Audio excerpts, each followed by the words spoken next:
안녕하세요. 시사바리스타. 오늘은 제가 저번에 예고를 드린 대로 검찰개혁과 경찰개혁, 한국 사회의 1등 전문가라고 온 국민에게 좀 소개해드리고 싶은 교수님 한 분이 계십니다. 아마 알릴레오 우리 많이 보신 분들은 이미 익숙하게 한번 보셨을 텐데, 서보학 경희대학교 법학전문대학원 교수님과 함께 하겠습니다.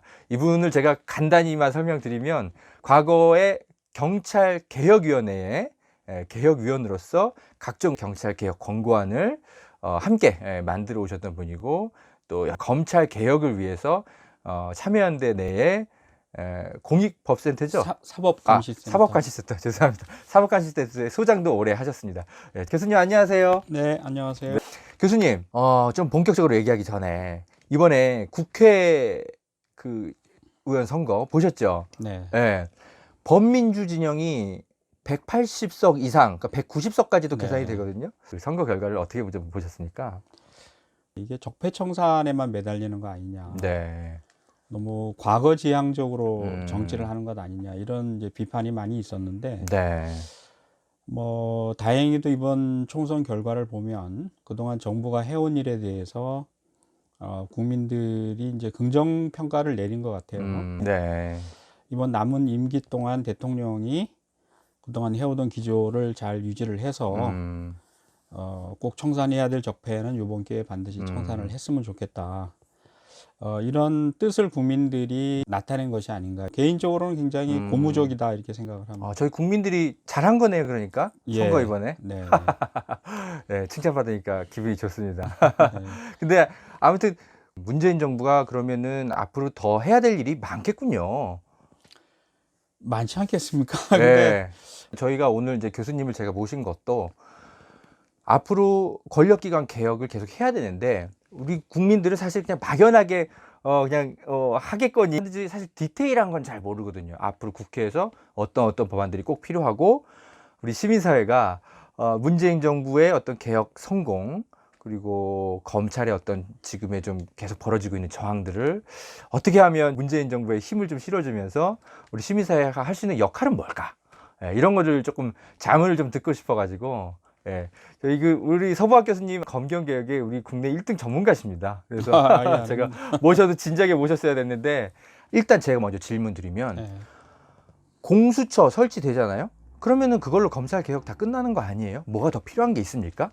네, 그러니까 검찰 개혁의 이제 중요한 쟁점이 두 가지였죠. 하나는 이제 공수처를 설치하는 것이고, 또 하나는 검경 수사권 조정이라고 하는 그렇게 거. 크게 두 크게 줄기로 볼 수 이제 있군요. 두 가지였고, 제 개인적인 입장에서는 이제 수사권 조정 법안이 훨씬 중요하다 이렇게 판단을 합니다. 그렇습니까? 근데 이제 그럼에도 공수처가 꼭 설치되어야 되는 이유는 여러 가지가 있죠. 검찰이 수사권, 뭐 지휘권, 영장 청구권, 기소권, 기소재량권, 뭐 형집행권 모든 권한을 이제 가지고 있죠.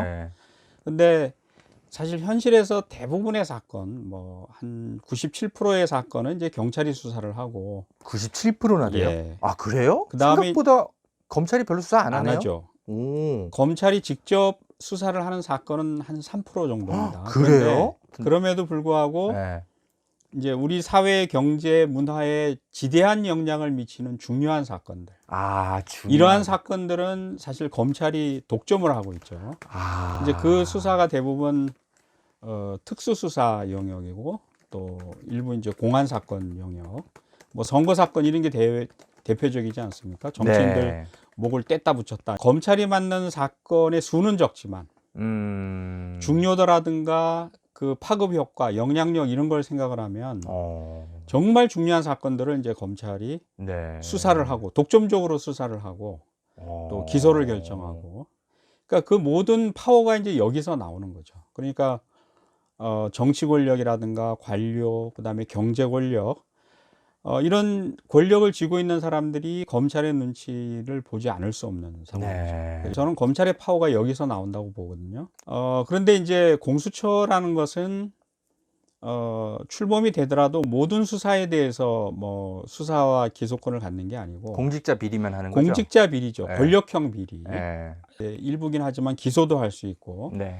그러다가 보니까 이런 영역에서 검찰이 가지고 있던 이제 독점권이 깨지는 거죠. 네. 또 공수처는 그 검사의 비리도 이제 직접적인 수사의 대상이고, 네. 예외적으로 이제 판사, 검사, 또 경무관급 이상 고위 경찰관 범죄는 기소권도 행사를 하거든요. 근데 지금까지 국민들이 보시면 느끼시겠지만 우리나라에 성역이 있다라고 하는데 사실 성역이 없어요. 청와대도 성역이 아닙니다. 국회도 성역이 아니고, 그래요? 사법부도 성역이 아니에요. 유일하게 남은 성역이 검찰입니다. 그러니까 지금까지 검찰은 스스로 자기 일을 수사하고 기소하기 전에는 어느 누구도 검찰을 건드릴 수가 없어요. 근데 이제는 공수처가 들어오게 되면 검사들의 비리를 바로 수사하고 필요하면 검찰총장의 계좌도 들여다볼 수 있고, 대검찰청 서버도 털 수 있고. 아, 정말요? 유일하게 남아있는 이제 성역을, 생각만 해도 속이 다 시원하네요. 시원하죠. 성역을 이제는 공수처가 건드릴 수가 있는 거죠. 그런 의미에서 공수처는 반드시 들어와야 되는데, 네. 이제 문제는 지금 우리가 통과된 법안, 그 제가 알기로는 7월 23일 날 공수처가 설치되는 걸로 알고 있는데, 이게 날짜까지 그렇게 못 박혀 있어요? 문제는 공수처장이 임명이 돼야 이제 돌아가잖아요. 그렇죠. 그 밑에 뭐 차장이라든가 검사 수사관도 뽑을 수 있고, 그런데 이제 처장 임명 과정이 순탄할지는 아직은 잘 모르겠어요. 그런데 이문정 검사도 이제 지금 통과된 공수처가 애기 공수처다 이렇게 표현을 했는데, 사실 규모가 작습니다. 그래요? 예, 그러니까 지금 검사가 25명이고 또 그 밑에 수사관이 네. 40명 정도고. 그 정도면 큰 거 아니에요? 크지 않죠. 그러니까 이거는 사실 뭐 보통 검찰청에 한 3개 정도의 부를 합친 것 정도밖에 안. 그 법무검찰개혁이 1기 공수처 설치를 공고했을 때 나온 규모보다 한 절반 정도로 줄어버렸어요. 협상하는 과정에서 타협했나 보죠. 그렇죠. 민주당이. 그렇죠. 이제 일단은 출범하는 게 중요하고, 그 다음에는 조금 더 이 기구가 제 역할을 할 수 있도록 좀 힘을 실어주는 게 필요하다. 기구의 확대 포함을 해서. 네. 이제 그런 생각이 들죠. 그런 건 앞으로 또 과제네요. 과제로 남아 있는 거죠. 공수처가 저는 들어오면 이런 검찰이 관련된 비리에 대한 고소 고발 이런 게 저는 굉장히 많이 들어갈 걸로 보고. 벌써 막 차오르죠. 예. 그 벌써부터 제가 막 입이 근질근질합니다. 예, 윤석열 총장 뭐 장모 부인권도 윤석열 총장 그 검사장 한동훈. 예, 거기하고 이제 채널A 기자간에 공모를 해서 검언유착 지금. 검언유착 의혹이죠. 중앙지검이 수사 중인데 제대로 하려는지 모르겠습니다. 이게 뭐 저는 큰 기대는 안 합니다. 안 하는데 이제 아마 그런 것들이 이번에 제대로 수사가 안 되면 그런 것도 공수처에서 수사할 수 있군요. 그러면 이제는. 공수처로 이제 다 그게 고소 고발이 또 들어갑니다. 이제 그렇게 되면 공수처가 저는 뭐 몇 년간은 해야 될 일이 차고 넘칠 거다. 그러겠네요. 이제 그 수사 3개 부서 가지고 되겠습니까? 한 30개는 있어야 될 것 같은데.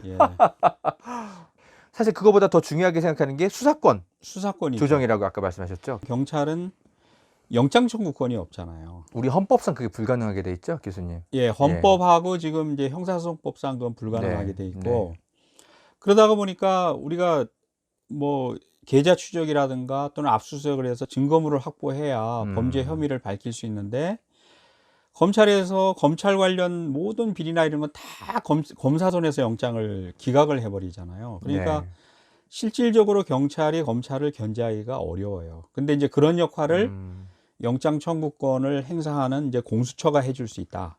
이런 면에서는 이제 의미가 있는데. 그렇죠. 공수처에 검사들이 있으니까. 공수처 검사죠. 그러네.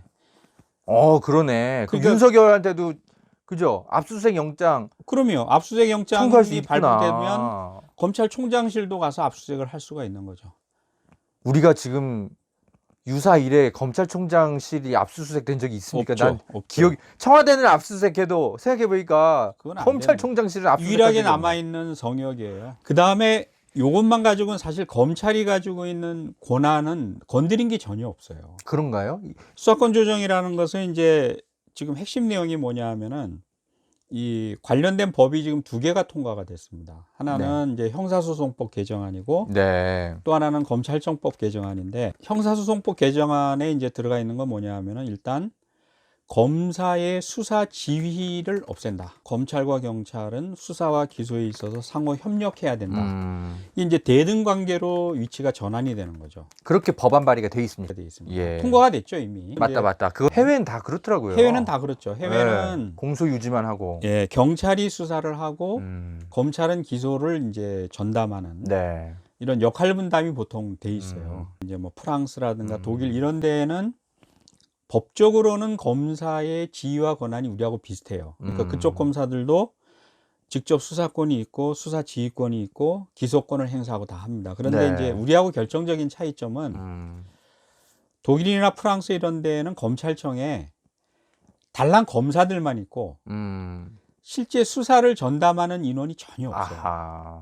그러니까 어떤 사건 수사를 하게 되면 검사가 내가 이 사건 수사를 할 테니까 나랑 협조해서 수사할 수 있는 경찰관을 좀 보내주세요. 요청을 하면 그 검사와 경찰 간에 이제 팀이 만들어지는 거예요. 그래서 실제 피의자를 신문하고 참고인 조사하고 압수의 경찰 다 경찰이 합니다. 아하. 검사는 방에 앉아가지고 실제 검경 관계가 이게 상하 복종 관계가 아니고 그렇구나. 협력 관계가 될 수밖에 없어요. 그렇군요. 예. 그렇게 이번에 형사소송법이 통과가 됐다는 거죠? 20대 아닙니다. 국회. 아닌가요? 아닌데 지금 제도는 이제 어떻게 바뀌었냐면 우리나라 검사는 수사를 지휘하는 것도 있지만 현장이 조금 중요하다 싶으면은 자기가 직접 수사를 해버리거든요. 아까 그 3%의 중요 사건. 특히나 이제 그게 문제가 많죠. 그리고 이 검사가 직접 하는 수사에는 경찰이 일체 간섭을 못 합니다. 그러니까 이게 위험한 거예요. 그러니까 그렇죠. 외부에서 전혀 알 수가 없어요. 우리가 조국 사건, 조국 전 장관 사건도 보면 태산명동 서일필이다 이렇게 얘기하는 게 막 검사 수사관 막 100여 명을 투입을 해가지고 뭐 70군데, 100군데 압수수색을 했는데 실제로 수사를 마치고 기소할 때 도대체 뭐가 나왔고 혐의가 얼마나 확인이 됐고 기소할 거리가 되는지 안 되는지를 외부에서 전혀 알지를 못합니다. 그렇죠. 지금 형사소송법 개정안은 내용이 어떻게 되어 있냐면 일단 검사의 수사지휘권을 없앤다. 또 하나는 경찰이 수사를 개시해서 진행하면 지금까지는 종결할 권한이 없었어요. 그래서 검사가 불기소할 건지 기소할 건지를 결정을 합니다. 수사 종결권을 이번에는 형사소송법에 경찰에게 수사 종결권이 인정이 됩니다. 그렇죠. 그렇게 통과가 됐죠. 근데 뭐가 부족하다는 거예요? 이게 이제 혐의가 없다면 이제 경찰선에서 종결을 할 수가 있는 거죠. 지금 통과된 법에 경찰이 사건을 종결하되 종결하게 되면 관련 모든 수사 기록을 검찰청으로 보냅니다. 보내서 90일 동안 검사가 경찰이 수사를 해서 종결한 것이 타당한지 여부를 검토하도록 돼 있어요. 모든 사건을 다 보내서. 그래서 이제 검사가 보고 이 부분은 수사가 미진한데 종결된 느낌이 있다. 이러면 이런 부분을 더 재수사를 하십시오. 재수사. 요청을 하면 경찰은 따르도록 돼 있어요. 또 하나 이제 중요한 건 뭐냐 하면은 수사권 조정이 되더라도 영장 청구권을 여전히 검사가 행사를 해요. 이게 이제 헌법 규정 때문에 수사에 있어서 제일 중요한 건 압수수색이거든요. 그렇죠. 증거를 확보해야 되고 확보를 해야지. 뇌물이 오고 갔는지 횡령한 돈을 어디다 썼는지 뭐 이런 걸 확인을 하려면 계좌를 다 들여다봐야 되는데 경찰은 압수수색 영장을 법원에 직접 청구를 못 합니다. 그렇죠. 우리 헌법이 이상하게 그렇게 돼 있더라고요. 그러니까 그게 이제 62년에 그 박정희 군사 정권이 5차 헌법 개정하면서 검찰한테 이제 힘을 실어주려고 헌법에다 그걸 명시를 한 거예요. 경찰 권력이 엄청 셌었잖아요. 그래서 그걸 막으려고 검찰 권력을 좀 세게 해준 게 그게 60년대군요. 그렇죠. 그 62년 헌법을 개정하면서 검사한테 영장 청구권을 독점을 시킨 거예요. 그 경찰이 영장 청구하면 다 기각을 해버리죠. 그래 경찰 불만이 엄청나잖아요. 그러니까 경찰이 수사를 못하죠. 근데 지금 그게 사실 여전히 제도가 유지가 그러네요. 이번에 그러면 교수님 개정된 형사소송법 20대 국회에서 통과된 것도 가장 핵심적인 영장 청구권 그게 경찰에게 없기 때문에 없죠. 그래서 한계가 있는 거예요. 검사가 영장 청구권 갖고 있으면 혹시 경찰이 수사를 하더라도 한동훈 수사 못 합니다. 그러니까. 제일 중요한 게 핸드폰 안에 대화 녹음 파일이 이미 있는가가 핸드폰 중요한데 자발적으로 잃어버렸을 것 같은데. 예, 자발적인 분실이 됐을 가능성이 있죠. 그래서 그러면 교수님 어떻게 그럼 우리가 헌법을 바꿔서 영장 청구권을 경찰한테 줘야 되는 거예요? 그래서 이제 제도를 그렇게 바꿔야 된다. 그럼 어떻게 해요, 교수님? 이번에 190석밖에 우리가 못 만들었는데 선거 다시 해야 되나? 뭐 200석 이상이 돼야 헌법을 개정할 그렇죠. 수 근데 있는 거 아니에요? 뭐 개헌 시도가 있지 않겠어요? 저는 뭐 가능할 거로 봅니다. 아, 미래통합당 내에서 약간의 예. 분열표, 그죠? 지금 계속 이대로 가면 그 보수당이라는 게 이제 TK 자민련으로 지금 전락한다는 거 아닙니까? 지금 유권자 저쪽에서도 뭔가 정치 지형을 새로 짜고 판을 새로 만들어 가지고 새 출발을 하려면 저는 그게 가장 좋은 그 계기가 개헌이 아닌가 싶어요. 필요하다고 봅니다. 아, 우리가 영장 청구권. 예. 그게 어떻게 왜 헌법에 못 박아놔가지고 하위법도 아니고. 예. 그러니까 이제 윤대진이라고 네. 검찰 고위 간부의 형인 윤우진이라고 과거에 용산 세무서장 할 때 네. 윤우진이라는 사람이 이제 그렇죠. 그 당시에 중견 검사들한테 네. 뭐 골프 접대니 뭐 여러 가지 향응과 뇌물을 제공했다 그래가지고 이제 경찰이 그 첩보를 입수해서 수사에 착수를 했고 나중에 윤우진이가 그래서 외국에 도망까지 도망갔죠. 갔었잖아요. 네. 그 검사들한테 향응과 뇌물을 제공한 것을 찾아내려면 계좌를 들여다봐야 그렇죠. 되잖아요. 그 당시에 의혹을 받은 중심 인물 중에 하나가 지금 현 윤석열 그러니까요. 경찰청장이란 네. 말이에요. 그래서 경찰에서 영장 청구를 여러 차례 했는데 다 기각이 됐죠. 제가 알기로는 9차례인가 청구했는데 다 기각된 걸로 알거든요. 아, 저는 이게 없어도. 영장 청구를 검사가 독점하는 게 이게 얼마나 큰 권력이고 특권인가. 네. 이제 이런 거를 알 수가 있고, 그 다음에 또 이제 중요한 변화가 또 하나 있어요. 검찰청법을 개정을 해서 어떻게 해놨냐면은 검사가 수사를 개시할 수 있는 범죄의 종류를 제한을 해놨습니다. 그러니까 지금까지는 검사가 부패범죄, 경제범죄, 공직자비리, 방위사업비리, 선거범죄, 그 다음에 대형 참사 등, 맞아. 예. 대형 참사 등, 세월호 사건 같은 거. 예, 대통령령으로 정하는 중요 범죄, 검사가 수사를 개시할 수 있도록 이렇게 규정을 해놨기 때문에 결국 그 핵심적인 건 여전히 가져가네요. 가져가죠. 그러니까 그러면 예를 들면 김학의 사건 같은 경우 성폭력 사건, 예. 그거는 공직자 비리 사건이잖아요. 그런 거는 이제 그런 검사가 건 또 공수처에서도 할 수 있겠구나. 공수처도 할 수 있고 경찰도 할 수 경찰이 있고 할 수 있고. 검사도 할 수 있고요. 네. 문제는 더 구체적인 내용은 대통령령으로 지금 정해놓도록 되어 있거든요. 그래서 지금 벌써 한 2개월 전부터 이제 청와대가 주관이 돼가지고 법무부, 행안부, 그다음에 검찰청, 경찰청이 참여해서 네.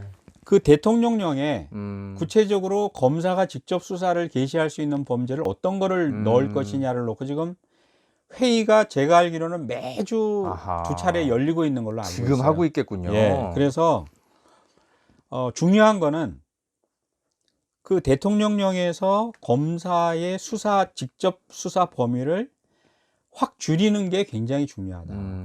기존에 힘쓰는 영역에서 검사들이 수사할 수 있는 것을 그대로 인정을 하면 사실상 이거는 검찰개혁이 된 게 아니에요. 대통령령이 잘 만들어져야 되겠네요. 최대한 검찰이 할 수 있는 수사 범위를 최대한 줄여야 된다. 디테일이 지금 만들어져는 가는 디테일이 단계인데 지금 만들어지고 있어요. 우리가 지금 총선 끝나서 와 해피하다 이러고만 있구나. 근데 이제 그나마 다행인 것은 네네. 이번 총선에서 압도적인 국민들이 대통령과 여당한테 힘을 실어줬기 때문에 네. 저는 그 대통령령에도 아마 그런 개혁적인 그 시도가 관철이 될 걸로 저는 봅니다. 그러니까 이제 논의하고. 대통령령은 제 짐작에는 아마 5월 중으로는 결정이 돼서 그렇구나. 나올 겁니다. 잠깐만. 그 영장 청구권 그거는 이제 헌법을 바꿔야 되는 문제이긴 한데 헌법을 바꾸지 않고 경찰이 영장 청구를 할 수 있는 뭔가 묘수 같은 건 없나요? 방법이 있죠. 경찰에도 영장 청구 검사를 한 사람 두면 된다. 그 사람이 경찰관이라 할지라도 그 사람한테 직함을 영장 청구 검사라는 직함을 주고 그렇죠. 이 사람이 영장 청구권을 행사한다는 근거 규정을 형사소송법이나 경찰관 직무집행법에 두면 이 사람도 영장 청구권을 행사할 수 있는 거죠. 그러니까 지금 군 검찰관들 있잖아요. 네네. 군대에도 사법기관이 그치. 있단 말이죠. 네. 군 검찰관도 검사인데 그 검사는 우리가 흔히 얘기하는 국방부 소속이 검사는 아니잖아요. 검사가 아니에요. 네. 예? 적용되는 법도 달라요. 군 검찰관들은 군사법원법에 의해서 아하. 적용을 받는데 거기에 보면 군 검찰관이 검사와 같은 권한을 행사한다는 규정들을 두고 있습니다. 그렇구나. 그럼 군 검사가 있는 것처럼 경찰 검사를 두면 되겠네요. 되는 거죠. 영장 청구.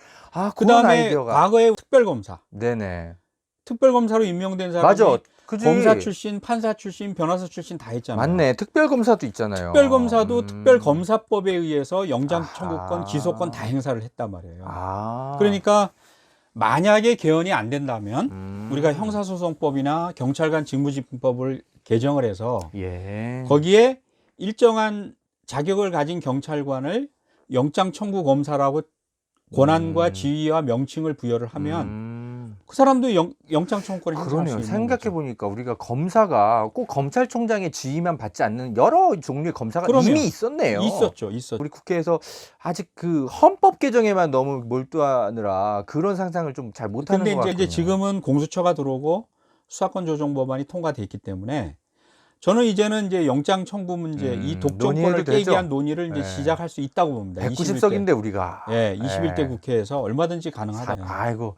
좋습니다. 그런 얘기를 국회에 제가 전달하면 되겠네요. 지금 그렇죠. 이 시사 바리스타를 통해서 네, 네. 이런 법 논의를 해봐라. 꼭. 지금 이제 문재인 정부가 2년 남았잖아요. 네. 그리고 이제 저는 적극적으로 이런 여러 가지 남은 개혁 과제를 성취할 수 있는 기간이 1년이라고 봅니다. 그렇죠. 근데 이제 1년 안에 이거 힘이 해쳐야죠. 맞아요. 대통령 선거 전에 해야 돼요. 예, 예. 아, 이거를 제가 김남국 변호사랑 가끔 통화하고 제가 예, 최강욱 예. 변호사랑도 문자 교환하는데 네. 이거 들으라고 제가 링크를 넣어드리겠습니다. 아, 그럼요. 그러니까 최강욱 변호사나 김남욱 변호사, 더 친하시죠, 교수님? 김용민 변호사. 그렇죠. 김용민 네. 변호사는 거의 뭐 제 이런 형 같은 분들한테 사람인데. 그 황운하 뭐 제 당선인도 맘대로. 마찬가지고 네.